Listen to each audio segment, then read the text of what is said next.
Okay, I'll be honest, this is not how I expected this video to turn out. See, when I first pitched the idea of a Mr. Krabs centered video, the video was envisioned to be something like What Happened to Cosmo, or as I call it, Anti-Character Quest's Backdoor Pilot. But upon doing more research into the character, and writing a bit more of the script, I decided to do something that we've never done before and may or may not ever do again. Welcome to Character Quest Fusion, where we talk about both the good and the bad of what this character has to offer. So today, on the maiden voyage of Character Quest Fusion, we're going to be talking about the two sides of Mr. Krabs. First, the basics of the character. He loves money.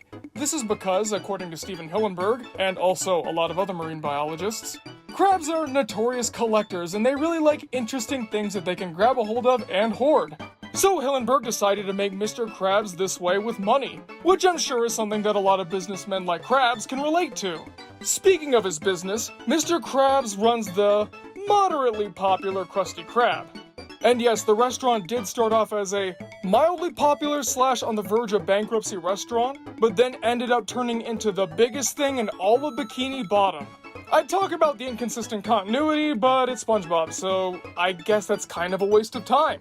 I'm not spoiling anything when I say that SpongeBob SquarePants has gone through a lot of backwards character development over the years. As time went on, the only characters that were able to escape flanderization were Plankton, Patchy, and for the most part, Squidward. One of the most notorious examples is Mr. Krabs. However, this didn't happen when Steven Hillenburg left the show. It actually started happening a little bit earlier. And that's because the role in the show that Mr. Krabs would take ended up changing in the first 3 seasons. The first season is a pretty straightforward use of the character. He's sort of a father figure to SpongeBob, not including his father who appeared once in the first season? He can be greedy, shifty, and blinded by his love of money, but at the end of the day he still means well. Though it must be said that his good intentions don't usually translate to good actions. Like when his daughter Pearl wanted these really trendy shoes for her birthday, but he ended up getting her this old squeaky pair of fishing boots because he got them for a bargain. He wasn't trying to be mean or nasty, he just saw a good deal and thought, hey, Pearl might like these, killing 2 scallops with 1 stone. Though at the end of the day, he generally wants what's best for SpongeBob and his business. Not as much Squidward, because Squidward doesn't really have the heart and soul that SpongeBob puts into his work every day. Squidward's just kind of there. There's a reason why he can never seem to make Employee of the Month. There are a lot of episodes like Hooky or Karate Choppers, where Mr. Krabs tries to set SpongeBob straight because in the early seasons, SpongeBob was a really naive and unassuming individual. This kind of changed over time as the show would go on, but this trait is most prevalent in season 1, and therefore, Mr. Krabs was needed to be the lovable authority figure who could help set SpongeBob straight. Do you really think Squidward's gonna do that? Or Patrick could do that? Not at all. This would carry over into season 2 as well, although a little bit less than in season 1. And that's partially because 1, SpongeBob became a little bit less naive than he was in season 1, but also because we started to see new sides to Mr. Krabs' character. 2 in particular. The first one being that Mr. Krabs' love of money can cause a lot of trouble. Mr. Krabs isn't purely a bad individual, he still has hopes, desires, and feelings. In season 2, there are 2 episodes in particular that are about Mr. Krabs' love of money causing problems, but he can't stop it because he doesn't want to damage the relationship with 2 important people in his life. These being the episodes Bossy Boots, where he has Pearl work at the Krusty Krab and make all these kinds of changes, but he doesn't want to tell her that he hates these changes and that they're ridiculously expensive because he doesn't want to break her heart.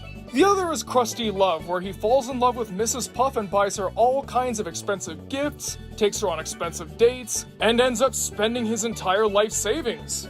But he still can't stop himself because we're not talking about this or this, we're talking about this! This here is proof that Mr. Krabs has a heart. And even though money might be his priority, it's not his end-all be-all deciding factor when it comes to making decisions. He cares about his daughter and his love life, and as we've seen in the first season, he cares about his fry cook SpongeBob. Like, look at the episode Welcome to the Chum Bucket. Sure, you can argue that Krabs is upset over losing SpongeBob because he doesn't have his best fry cook anymore, and then he's gonna have to resort to Squidward making the patties, which never seems to turn out well. but I'd like to argue that it's because he and SpongeBob have too close of a bond for him to be willing to say goodbye, especially when it comes to SpongeBob working for Plankton, his arch enemy. But then we get to the second part that Season 2 introduces. It's that Mr. Krabs' love of money can cause a lot of trouble. It sounds almost identical to the first part, but trust me, it's not. I'm not talking about trouble for himself, I'm talking about trouble for literally everybody else. Take, for example, the episode Jellyfish Hunter. SpongeBob introduces the Jelly Patty, which is a Krabby Patty with jellyfish jelly. Mr. Krabs loves the idea so much because it makes him all that money. So he has SpongeBob go to jellyfish fields and start harvesting more and more jellyfish so they can keep up with the rising demand. Over time, though, he forces SpongeBob to overfish jellyfish fields, and then SpongeBob realizes that Mr. Krabs is holding all these jellyfish in a factory, basically torturing them to get the jelly out of them so he can make, well, more money, like I just said. Mr. Krabs becomes a really nasty person here, an outright villain. This is the first time in the entire show where he becomes 100% the antagonist. At first, this might be a little confusing. Isn't this the kind of thing that Plankton would do?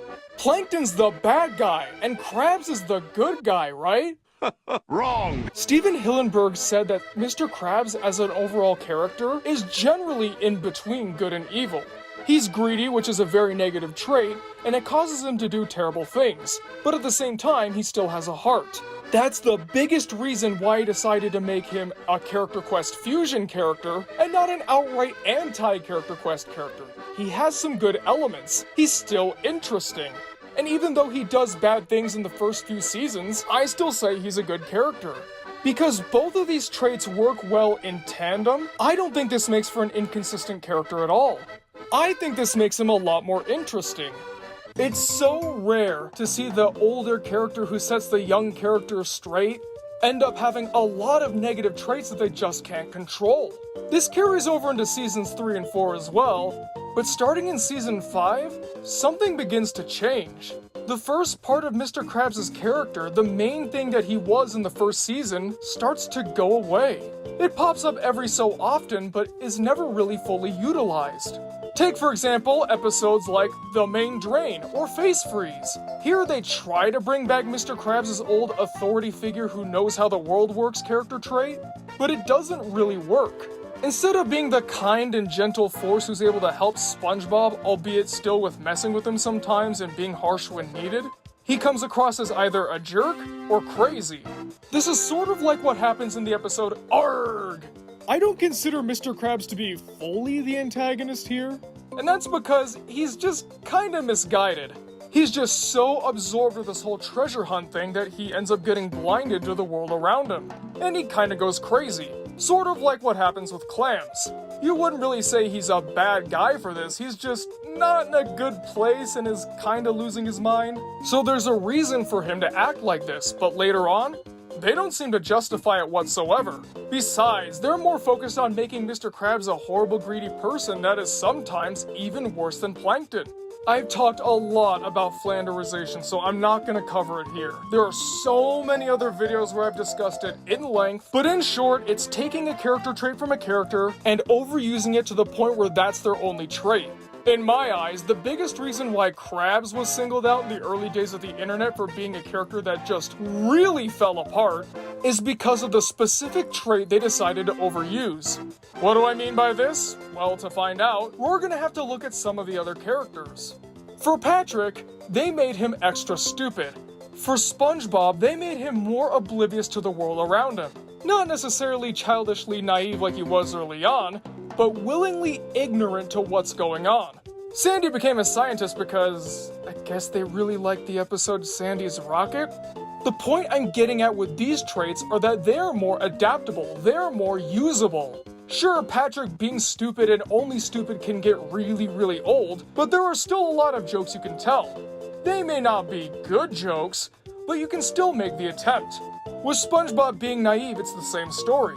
With Mr. Krabs loving money, it's just so one note.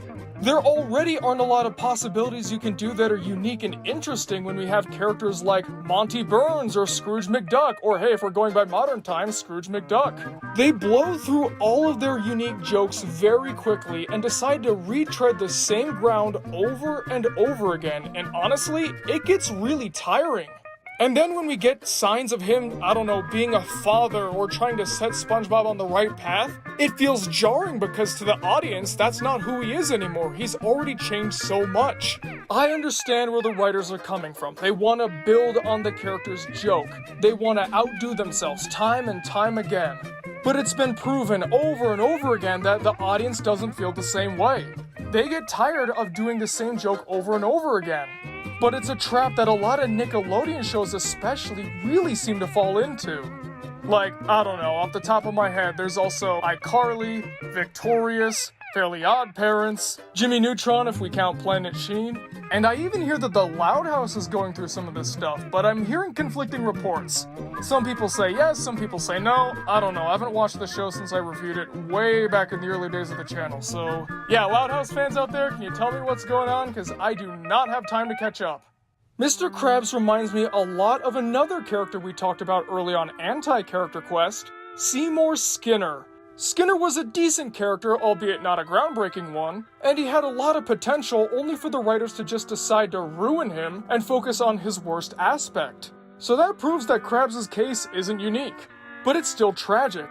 Depending on what situation would happen and whatever goal Krabs would have this week, he could either be a lovable, dependable character, or someone who's rivaling Plankton in terms of evil. But now we only seem to get the latter. What a terrible way to ruin what was, for all intents and purposes, one of the better characters on SpongeBob, which isn't really saying much because there aren't very many, but still the point stands. A lot of people say that SpongeBob has gotten better, and personally I really don't see it. I mean, it's gotten less bad, but now it just kind of overuses meta jokes and is trying too hard to be like Ren and Stimpy, and I don't know, I just don't get it. Out of all 14 episodes I watched from seasons 10 and onward, the only one that I liked was Mimic Madness, and everyone seems to like that, so that's not a good sign. But I'm hoping that because a lot of people that seem to be working on the show now are really paying attention to what online fans are saying, I'm hoping they're gonna try to bring some of these characters back to their roots, especially Mr. Krabs. We could really do with a character like him in this crazy, wacky world we've got now. But that's wishful thinking, and considering it's Nickelodeon, I don't hold out a lot of hope. Those are the two sides of Mr. Krabs, and the story of how one of them ended up killing the other, thereby establishing permanent dominance. Well folks, thanks for watching the video. What'd you guys think? Which version of Mr. Krabs do you like best? I think I know the answers already, but still, comment below and let me know because I'm always excited to hear what you guys have to say. And now I'd like to take a minute to thank our Patreon executive producers, Valkyria, MD the Dude, Blackjack, Unkale, Manny Paredes, Edward Haas, YouTube Milkwad, HR Hoffman, who else but Zane, I Am Fove, and Albert Robinson. If you'd like to be just like these beautiful people and have your name read at the end of every Media Mementos video, then why not donate to the Patreon? There's a lot of good reasons to do it, and this is one of them. As always, thanks for watching, beautiful friends. See you guys next time.